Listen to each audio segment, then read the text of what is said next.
Witches, so today we are moving right along into the waning gibbous phase of the moon. I hope everyone had a fantastic full moon celebration, but as our month draws to a close, we're kind of returning back to the first phase we started at the beginning of the month, the waning moon phase. So we went through time, pure manifestation, abundance, all of that wonderful, like positive creative energy, and now we're kind of entering a time where we can rest, recuperate, and kind of evaluate what we learned from all of the workings that we did during the waxing moon, excuse me.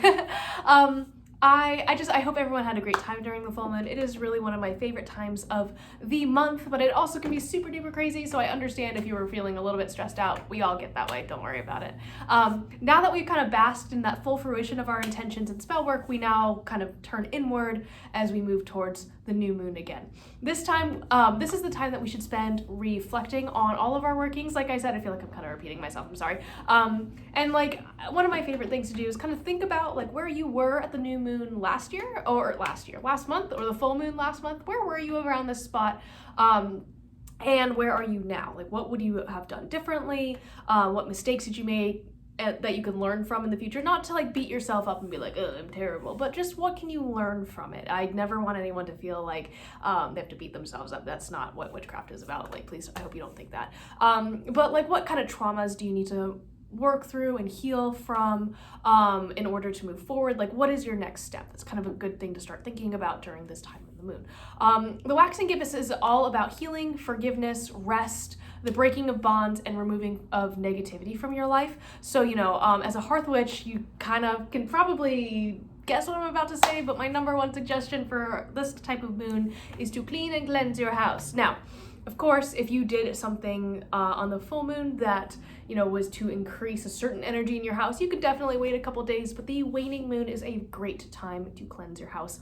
Again, hearth witch, I think you should cleanse your house all the time. I'm also a Virgo, so I like to keep a clean house, but I just, especially right now, like after that full moon, I had a very strong experience. I think I was talking about that yesterday. I was really compelled to like clean and like reset my altar. You can see it's a completely different altar.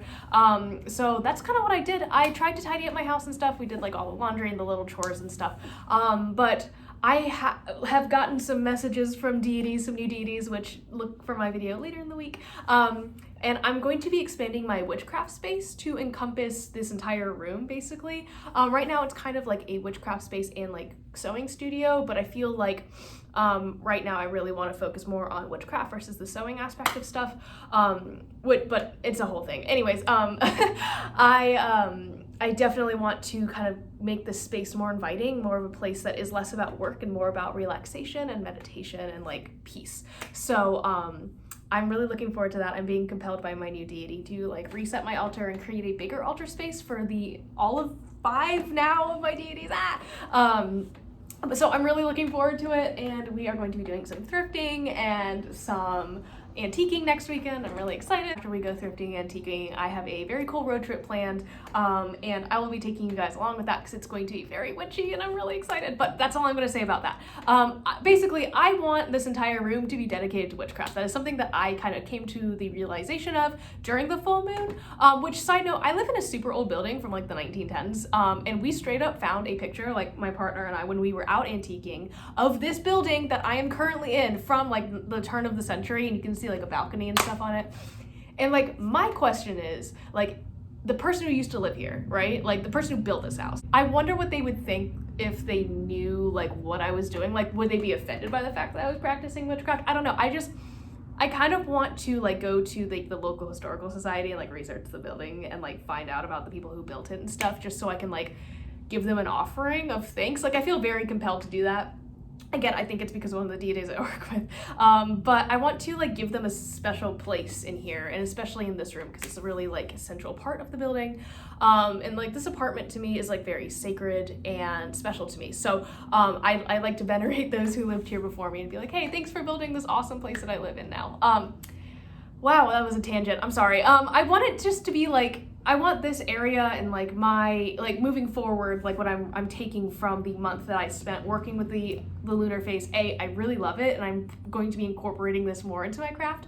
But like one of the things that I'm really reflecting on is rest and really I feel like I was really stretched thin this month. Like I feel like I was just constantly behind and I just was really not having a good time. I was kind of feeling that beforehand. There's like a lot of deadlines coming up for me, so I'm just like, and I'm not able to like focus enough on stuff. So this is like my next big intention, I think, that I'm going to be setting at the new moon is to work on like self-care and getting my shit together, basically, for lack of a better word. So yeah, it's the space is definitely going to be transforming. I hope to bring you guys along with that for me.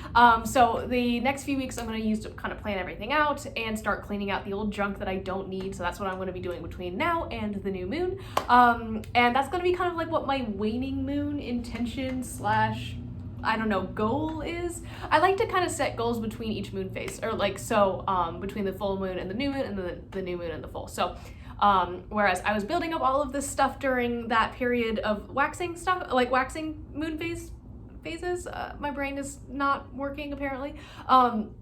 Now that it is in a waning phase, I'm getting rid of stuff. So I want to get rid of all the old crap that I don't need to create something beautiful on the new moon and consecrate this space and stuff. So that is my little spiel about the waning gibbous moon. I hope you guys are all in a place where you can evaluate where you've come, because I know you guys have all come so far this month and are working through this just right along with me, and I'm really proud of you. So hopefully you guys, maybe as an exercise, like maybe in your book of shadows or something, can take some time and reflect on what you did for the full moon, what you did, and what you would like to kind of, you know, take from that and take away from that.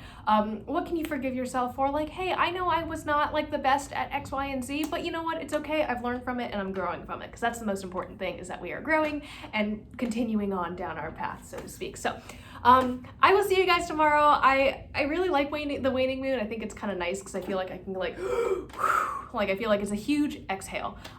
So that makes me really happy. But anyways, I'm talking way too much. I'm so sorry. I will see you guys tomorrow and we will talk all about a little spell. Yeah.